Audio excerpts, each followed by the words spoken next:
अस्सलाम वालेकुम dear students, मैं डॉक्टर आसिम आपको वेलकम करता हूँ एक मरतबा फिर। अच्छा, लास्ट टाइम जब आप और मैं मिले थे तो हम अपने लेक्चर में बात कर रहे थे किसकी?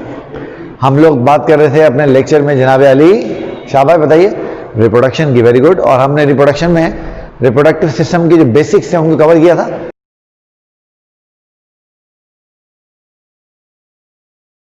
अच्छा, अब देखो ये बात तो आपको पता चल गई है ना। मैंने आपको बताया था कि रिप्रोडक्टिव सिस्टम एक ऐसा सिस्टम होता है जिससे आप रिप्रोडक्शन के प्रोसेस को, रिप्रोडक्शन के पर्पस को अचीव करते हो, मैच करते हो।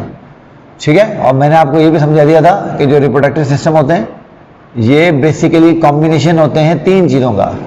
एक, इनके अंदर गोनेड्स होते हैं, नंबर 2 इनके अंदर डक्ट्स होती हैं, और नंबर 3 इनके पास डक्ट सिस्टम के साथ ग्लैंड्स होते हैं जिनको हम एसेसरी ग्लैंड्स कहते हैं। याद है ना आप लोगों को?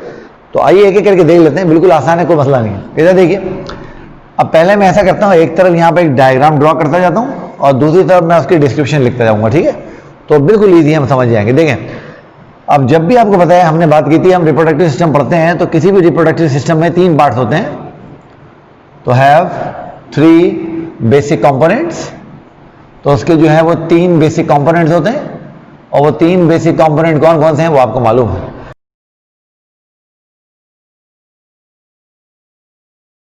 सबसे पहले हमने बात करनी है number 1, we need to talk about gonads.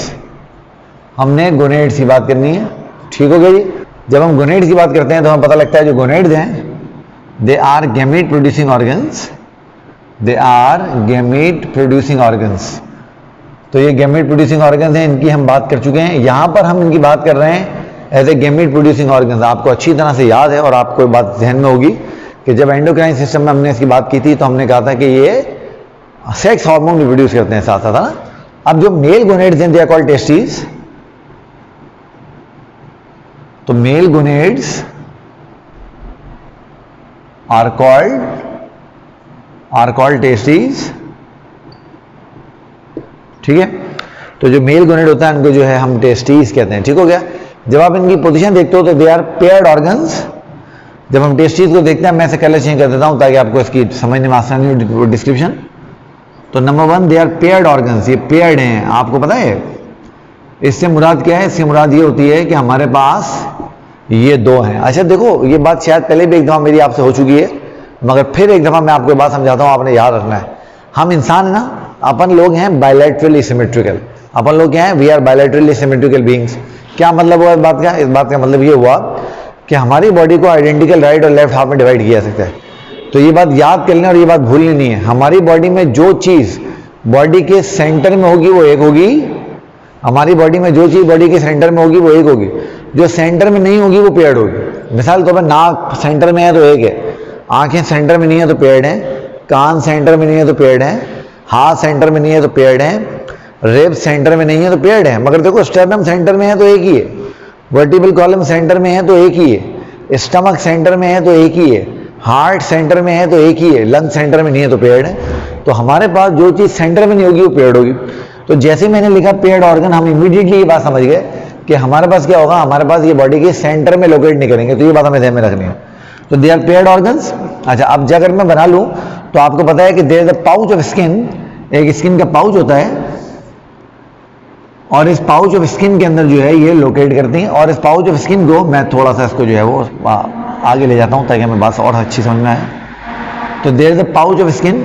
इस तरह से एक स्किन का पाउच है और आपको मालूम है ये जो स्किन का पाउच है, that pouch of skin is called scrotum. इसको क्या बोलते हैं? इस पाउच ऑफ स्किन को हम स्कॉर्टम बोलते हैं। यहां लिख देता हूं, that pouch of skin is called scrotum. ठीक है। तो they are placed in scrotum. तो they are placed outside the body cavity, outside the body cavity in a pouch of skin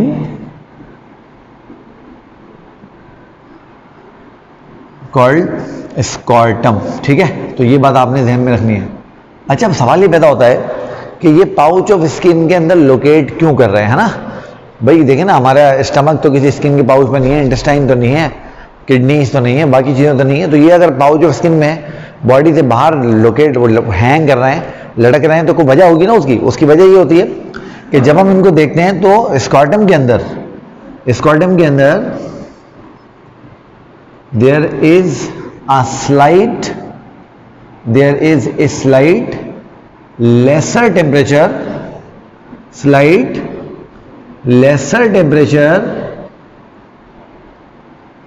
than our body.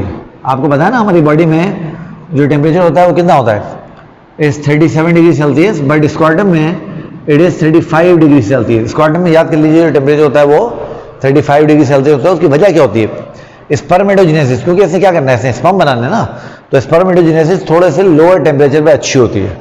तो यहां मैं लिख देता हूं उस जगह पर स्पर्मेटोजेनेसिस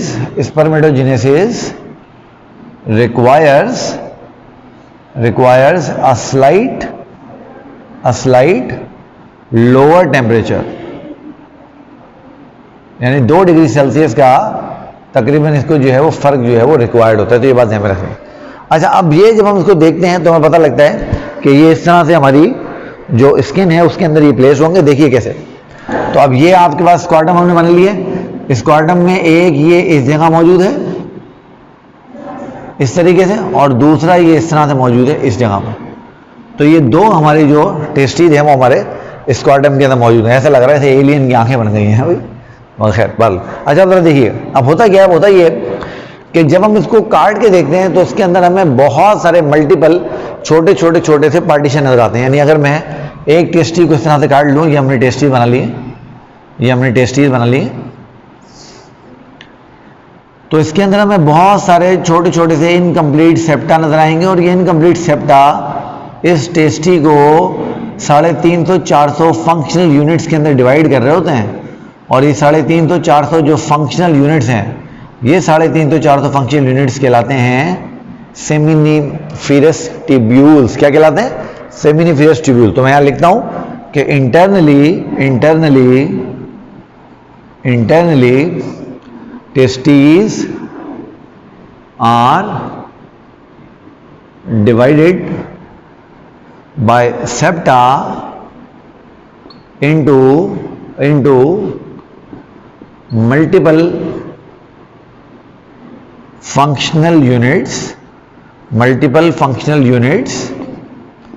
called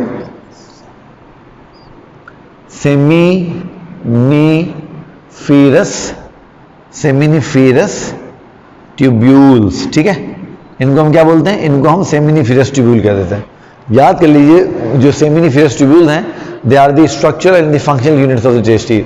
तो ये बात आपने याद रखनी है. ठीक है, अब इतने सारे सेमिनिफेरस ट्यूब्यूल में बनाऊंगा ना तो मजा नहीं आएगा. मैं क्या करता हूं, मैं इनमें से कुछ बना लेता हूं और बाकी में मिटा देता हूं. ठीक, क्योंकि हमें तो सिर्फ चीज समझनी है ना. तो अब मैं क्या करता हूं, मैं यहां से ये सारे मिटा देता हूं और कुछ मैं यहां पर बना लेता हूं. ठीक है, तो मैं सारे यहां से मिटा देता हूं और कुछ मैं यहां बना लेता हूं. लेट सपोज मैं यहां ज्यादा नहीं बनाता, मैं यहां पर ये 1, ये 2 और ये 3 बना देता हूं. ठीक है, 3 बना ली, ज्यादा नहीं. अच्छा, जब इसको देखेंगे ना तो इसके अंदर ये हमें सेमिनिफेरस ट्यूब्यूल नजर आ रही है. ये हमें सेमिनिफेरस ट्यूब्यूल नजर आ रही है. ये सेमिनिफेरस ट्यूब्यूल हैं, ये रही. अब तो ये जो है बेटा ये सेमिनिफेरस ट्यूब्यूल, ये क्या है, now this is the seminiferous tubule. ठीक है, अब आप ये बात याद कर लो, ये जो सेमिनिफेरस ट्यूब्यूल होती है ना, इनके पास 2 तरह के सेल्स होते हैं. तो they have 2 types of cells, इनके पास 2 तरह के सेल होते हैं, 2 तरह के. ठीक है, वो 2 तरह के सेल कौन से हैं, बिल्कुल आसानी से आप समझ जाओगे. उनमें से एक को बोलते हैं लेडिक सेल्स और दूसरों को हम कहते हैं सार्टोली सेल्स. आप याद कर लीजिए और ये बात आपने ध्यान में रखनी है और भूलना नहीं है कि लेडिक सेल्स टेस्टोस्टेरोन बनाने वाले सेल हैं.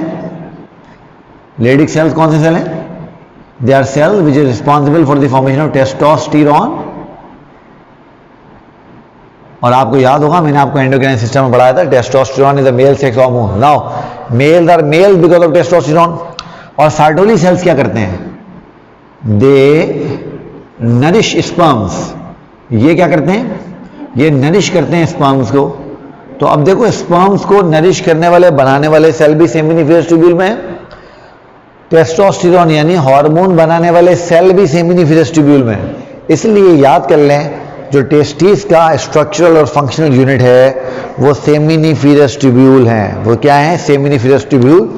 तो ये सेमिनिफरस ट्यूब्यूल जो हैं, seminiferous tubules, seminiferous tubules, seminiferous tubules are functional unit of testis, functional and structural unit of testis, structural unit of testis. अब यहां पर एक छोटी सी कहानी में ट्विस्ट है, और ट्विस्ट क्या है कि मेल्स के अंदर टेस्टिस उस वक्त तक सेक्स हार्मोन बनाना या स्पर्म बनाना शुरू नहीं करती जब तक प्यूबर्टी ना आ जाए, ठीक है ना।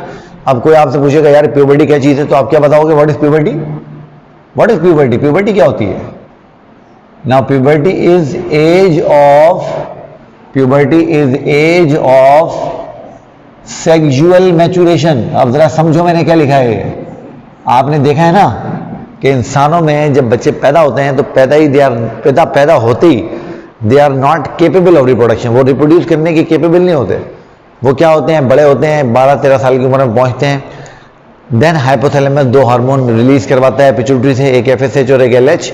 एफएसएच और एलएच आते हैं, गोनेड्स को स्टिमुलेट करते हैं, वो हार्मोन बनाते हैं और सारी कहानी शुरू होती है। तो ये जो लेडिक सेल्स हैं ये और सार्टोली सेल्स, ये they both are stimulated by FSH plus LH। तो याद कर लें वो जो FSH और LH है उसका काम सिर्फ फीमेल रिप्रोडक्टिव सिस्टम में नहीं है, उसका काम मेल रिप्रोडक्टिव सिस्टम में भी है। ठीक है, समझ आ गई बात आप लोगों को। तो ये बात आपको समझ आ गई। तो जब तक FSH और LH इनको स्टिमुलेट नहीं करेगा, इमेजिन करना एक बंदा है जिसको FSH और LH की प्रोडक्शन ही नहीं हुई, क्या उसमें ये काम होंगे? जब उसमें काम नहीं होंगे तो क्या कभी वो सेक्सुअली मैच्योर होगा? जब कभी सेक्सुअली मैच्योर नहीं होगा तो क्या कभी वो रिप्रोड्यूस करेगा? सवाल ही नहीं पैदा होगा। ठीक है बेटा, ये बात आपको समझ आ गई। अब देखो अब क्या हो, अब सेमिनिफरस ट्यूब्यूल ने क्या किया, स्पर्म बना लिए ना। अब जो सेमिनिफरस ट्यूब्यूल स्पर्म बनाते हैं वो मैच्योर नहीं होते, ये बात याद कर लें। ठीक है, अब मैच्योर नहीं होने से मुराद क्या, अब जरा देखें सर। अब होता क्या है, टेस्टिस के अंदर ही यही सेमिनिफरस ट्यूब्यूल आपस में मिलती हैं, और जब ये आपस में मिलती हैं तो ये आपस में मिलके छोटी छोटी माइक्रोस्कोपिक डक्ट्स का एक नेटवर्क बना लेती हैं। और ये जो नेटवर्क बन गया डक्ट्स का, जो कि माइक्रोस्कोपिक इन नेचर हैं, इन डक्ट्स के नेटवर्क को, इसको हम कहते हैं रेटी टेस्टिस। क्या बोलते हैं? रेटी टेस्टिस। तो ये क्या है? It's a network of tubes, network of tubes which carry sperms, which carry sperms away from testes, away from testes। ठीक है,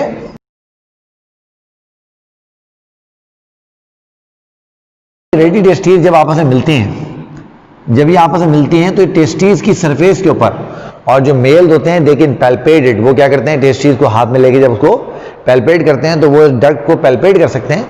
वो इस पूरे स्पर्म्स को इस कॉइल्ड डक्ट के अंदर एंटर करवा देती हैं, जो कि टेस्टिस के अपर पोल पे लोकेट करता है।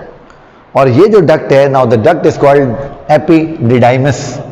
इस डक्ट को क्या नाम दिया जाता है? इस डक्ट को नाम दिया जाता है एपिडिडाइमस का। किसका नाम दिया जाता है बच्चों? एपिडिडाइमस का। ठीक है, एपिडिडाइमस। तो अब जरा इसकी बात कर लेते हैं, इसको मिटा लेते हैं। अब हम आ गए हैं दूसरे पार्ट पे, which is the duct system. Okay, अब हम आ गए हैं दूसरे पार्ट पे, which is the duct system.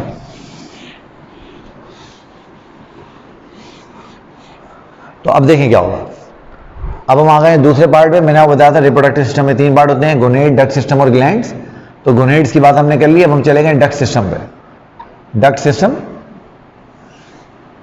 और डक्ट सिस्टम में जिस पहले डक्ट की हमने बात करनी है, नंबर 1, वो आपने मैंने बात करनी है डक्टिस डिडाइमस या एपिडिडाइमस की। एपिडिडाइमस, ठीक है। तो ये कहाँ लोकेट करती है? देखो हमने कहाँ बनाया है इसको, it is located on the upper pole of testes, upper pole of testes। तो ये टेस्टिस का जो अपर पोल है उसके ऊपर लोकेट करती है, नंबर 1। नंबर 2, ये हाईली कॉइल्ड, हमारी बॉडी की जो सबसे बड़े बड़े ऑर्गन है ना मेल बॉडी के, उनमें से एक है। तो have length of 18 feet, 18 foot या 6 मीटर लंबी होती हैं ये, 6 मीटर्स। तो अब ये इतना बड़ा एपिडिडाइमस इतने छोटे से स्क्वाटम में कैसे फिट हो गया? ये वही वाली बात है कि इतनी बड़ी इंटेस्टाइन 24 फुट की हमारे एब्डोमेन में, 2 फुट के एब्डोमेन में कैसे फिट हो गई है? क्वाइल हो गए। तो इट इज हाईली क्वाइल्ड, ये बहुत ज्यादा क्वाइल्ड है।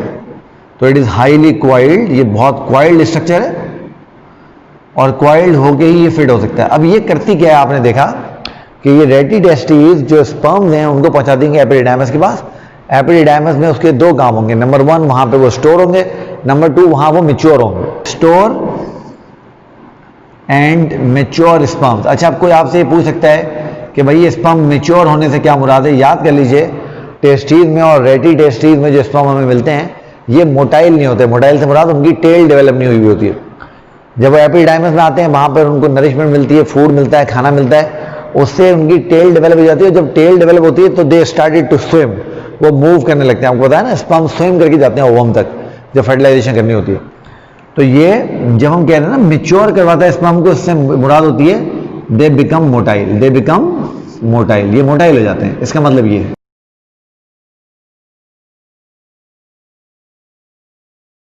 ठीक है। अच्छा, अब ये जो एपिडिडाइमस है ये स्पर्म्स को अपने अंदर स्टोर करके रखती है उस वक्त तक जब तक या तो ये इनसे कंप्लीटली भर ना जाए या फिर इनको इजैक्यूलेट करने की यानी बॉडी से बाहर निकालने की जरूरत ना पड़ रही हो।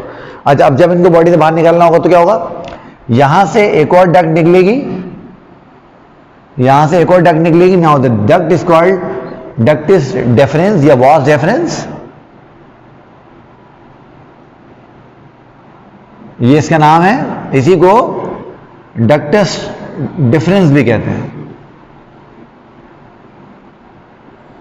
तो कोई भी नाम लिखा हो उससे कोई फर्क नहीं पड़ता। अब इसका सिर्फ एक काम है, तो जो डक्टस डिफरेंस है या जो वास डिफरेंस है ये स्पर्म्स को उठाती है एपिडाइमस से और एपिडाइमस से उठा के पहुंचा देती है कहां पर? यूरिथ्रा तक। कहां तक पहुंचा देती है? यूरिथ्रा तक। तो जो दूसरी डक्ट आ गई हमारे पास, it is vas deferens, vas deferens. तो वास डिफरेंस क्या करता है? ट्रांसपोर्ट करती है स्पर्म को, ट्रांसपोर्ट करती है स्पर्म्स को फ्रॉम एपिडिडाइमस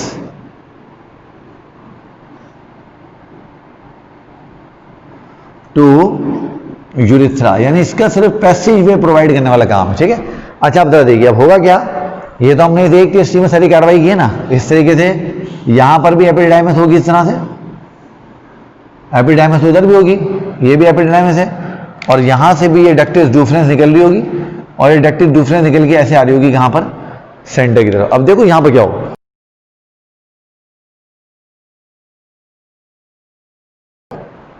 यहां पर ये होगा कि ये दोनों आके ओपन हो रही होंगी इस डक्ट के अंदर, जिस डक्ट को आप और मैं नाम देते हैं यूरिथ्रा का। जिस डक्ट को आप और मैं किसका नाम देते हैं? जिस डक्ट को आप और मैं नाम देते हैं यूरिथ्रा का।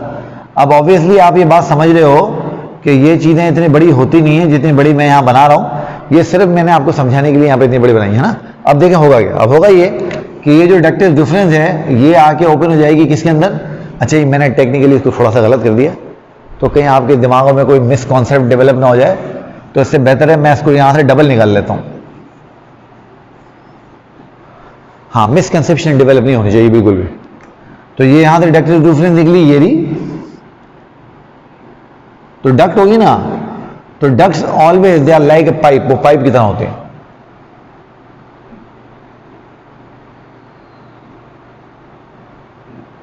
इस तरह से होगा। ठीक है। अब देखो क्या होगा, ये तो कहां पहुंचा देंगे? ये इसको पहुंचा देंगे यहां पर इस ट्यूब तक जिसको हम कहते हैं यूरिथ्रा। यूरिथ्रा, तो यूरिथ्रा को मैं लिखता हूं उस तरफ और इस डायग्राम को भी हम दोबारा बना लेते हैं ताकि ये थोड़ा साफ सुथरी डायग्राम बन जाए। ठीक है। अभी तीसरी डक्ट आ गई है मेल्स के बाद, ये रही। That duct is called urethra. और यूरिथ्रा आपको बताएं इन मेल्स, मर्दों के अंदर,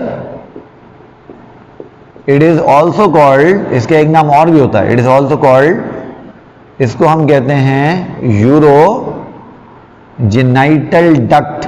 अब ये जरा आप समझें कि इसका मतलब क्या हुआ। इसका मतलब ये हुआ, देखो euro is for urinary system, genital is for reproductive system, यानी एक ऐसी डक्ट, एक ऐसी नाली जो कि यूरिन भी पास कर रही है और स्पर्म भी पास कर रही है। आप याद कर लीजिए, मेल्स में जब स्पर्म बॉडी से बाहर निकलते हैं तो वो यूरेथ्रा के थ्रू ही बॉडी से बाहर निकलते हैं। बात समझ आ रही है? तो इस तरह से होता है। तो मेल्स के अंदर ये क्या कहते हैं, इसको यूरोजेनाइटल डक्ट भी कहते हैं। क्यों कहते हैं? Because it is common to urinary and reproductive system. तो ये यूरिनरी और रिप्रोडक्टिव सिस्टम से ये कॉमन है, तो इन दोनों के साथ ये काम कर रही है। ठीक है। अच्छा, अब जरा इसको हम देखेंगे ना तो हमें पता लगेगा। अब मैं इस डायग्राम को मिटा के जरा साफ सुथरा बना दूं थोड़ा सा। तो हमने क्या कहा था? हमने कहा था यार ये स्किन का पाउच है और इस स्किन के पाउच को हम नाम दे रहे हैं स्कॉर्टम का। इसमें एक टेस्टीज ये रही, दूसरी टेस्टीज इसमें ये रही। ठीक है। अब वो टेस्टीज के अंदर जो चीजें आपको पता लग गई, उसके अंदर सेमिनिफरस ट्यूब्यूल है।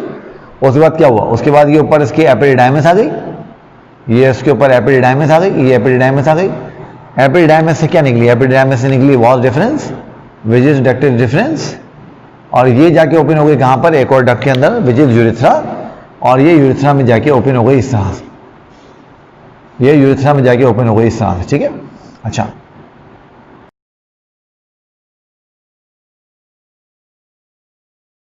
अब आपको बताया कि जो इंसानों के अंदर फर्टिलाइजेशन का प्रोसेस है, हमने इस बारे में डिस्कस किया था। इंसानों के अंदर जो फर्टिलाइजेशन है इज कॉल्ड इंटरनल फर्टिलाइजेशन।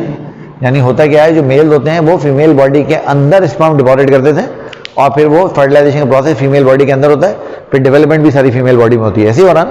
तो अब देखें होता क्या है, ये जो यूरेथ्रा है इसको अल्लाह ताला ने मेल्स के अंदर, मर्दों के अंदर एक ऑर्गन के अंदर बंद कर दिया है, एक स्ट्रक्चर के अंदर बंद कर दिया है। और ये जो ऑर्गन है, ये जो स्ट्रक्चर है, इसको आप कॉप्युलेटरी ऑर्गन भी कहते हो। और ये जो कॉप्युलेटरी ऑर्गन है इट्स कॉल्ड पेनिस। इस तरह से यहां से इस पे ओपनिंग होगी। ठीक है।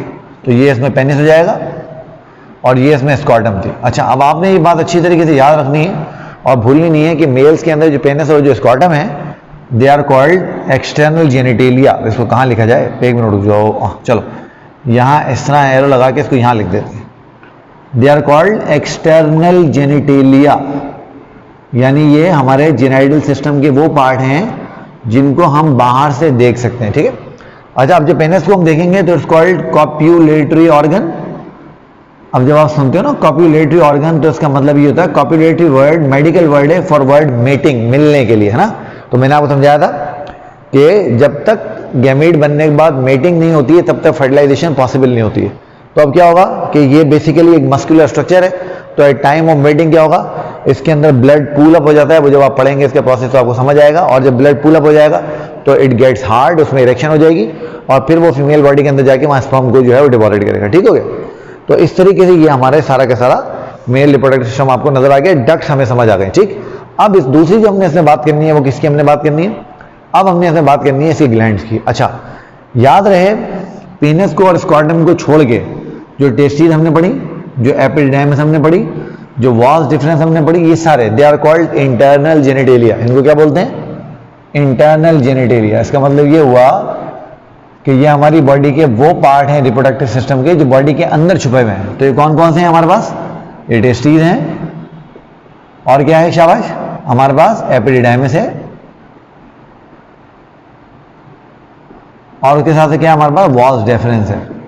तो ये तीन जो हमारे पास स्ट्रक्चर हैं और साथ में जो ग्लैंड्स होंगे वो भी, ये हमारे इंटरनल जेनिटेलिया हैं। तो ये इंटरनल जेनिटेलिया और ये एक्सटर्नल जेनिटेलिया। क्लियर हो गई बात सारी है?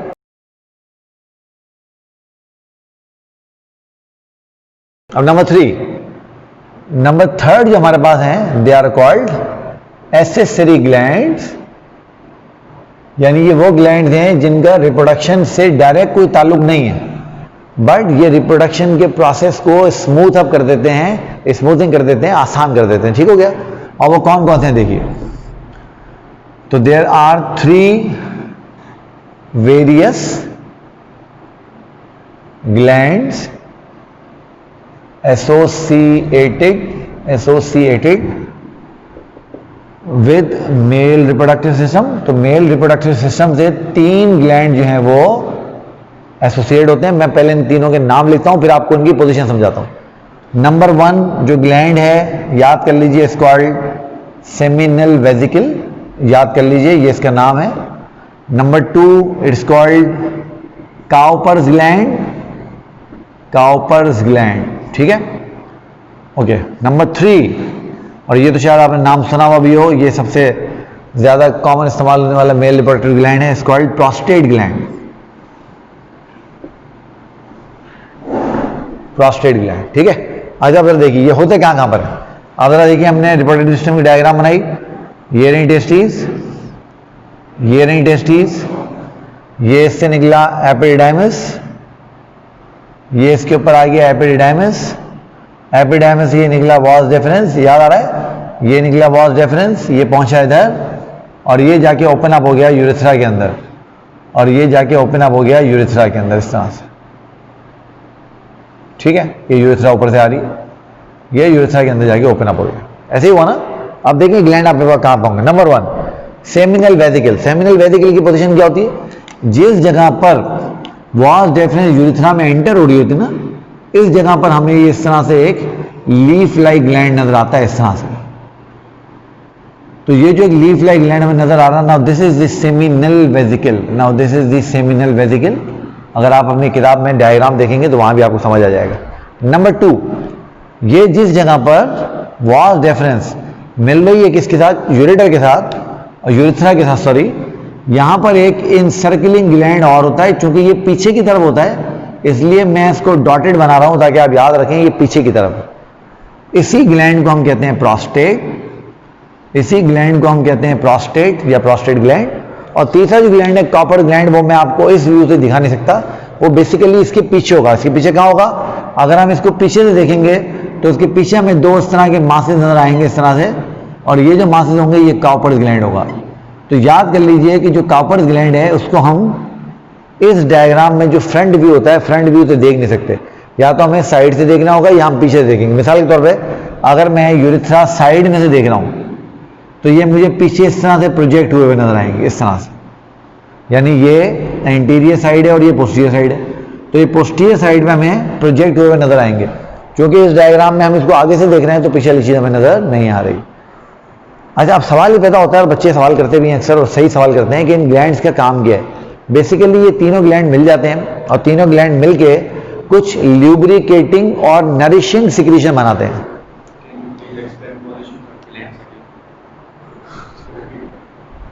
एक तो देखें, ये तो आपको याद है ना, ये क्या है। Now this is the vas deferens, मैं इसको सिर्फ वीडी लिख देता हूं। तो सेमिनल वेसिकल कहां होगा, जहां पर वास डिफरेंस यूरेथ्रा से मिल रही है, एक चीज हो गई।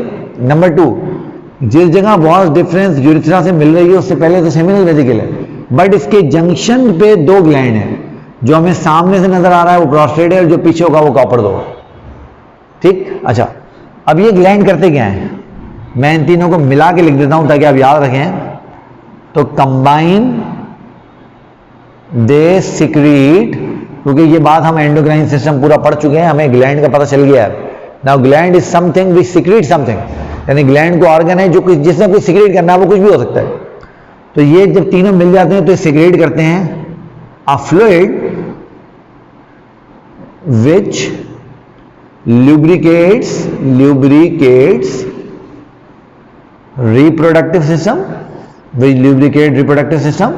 क्योंकि देखिए मेटिंग एक मैकेनिकल प्रोसेस है, और जहां पर भी मैकेनिकल प्रोसेस इन्वॉल्व होते हैं वहां पर आपको लुब्रिकेशन की जरूरत होती है। इसीलिए जब आप फीमेल रिप्रोडक्टिव सिस्टम को देखेंगे तो वहां पर भी आपको लुब्रिकेटिंग ग्लैंड नजर आएंगे, ठीक है। तो mating is a mechanical process, यहां पर आप एक मैकेनिकल एक्टिविटी कर रहे होते हो। अच्छा, तो इट्स लुब्रिकेटिंग एंड क्या कहते हैं, लुब्रिकेट करता है रिप्रोडक्टिव ऑर्गन्स को, प्लस इट प्रोवाइड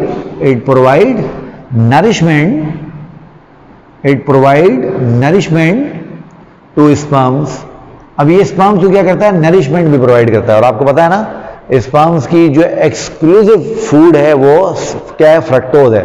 आपको पता है, वो अक्सर आप सुनते रहते हैं, खबरों में देखते रहते हैं कि भाई वो फलाना जगह पर जो है वो अल्लाह माफ़ करे वो किसी खातून का जो है वो रेप हो गया, तो वो कैसे आइडेंटिफाई करते हैं किसका रेप हुआ है या नहीं हुआ है? वो फीमेल रिप्रोडक्टिव सिस्टम के अंदर देखते हैं फ्रक्टोज है या नहीं है। अगर क्योंकि फीमेल बॉडी फ्रक्टोज प्रोड्यूस नहीं कर सकती, it's as simple as that. तो मेल्स चूंकि फ्रक्टोज प्रोड्यूस करते हैं यहाँ पर, तो अगर फीमेल बॉडी में उनको फ्रक्टोज मिल जाए फीमेल रिप्रोडक्टिव सिस्टम में, तो फीमेल रिप्रोडक्टिव सिस्टम में अगर उनको फ्रक्टोज मिल जाए तो उस फ्रक्टोज में इसका मतलब ये होता है कि उसने सेक्सुअल एक्टिविटी या तो उसने की है या उसके साथ हुई है।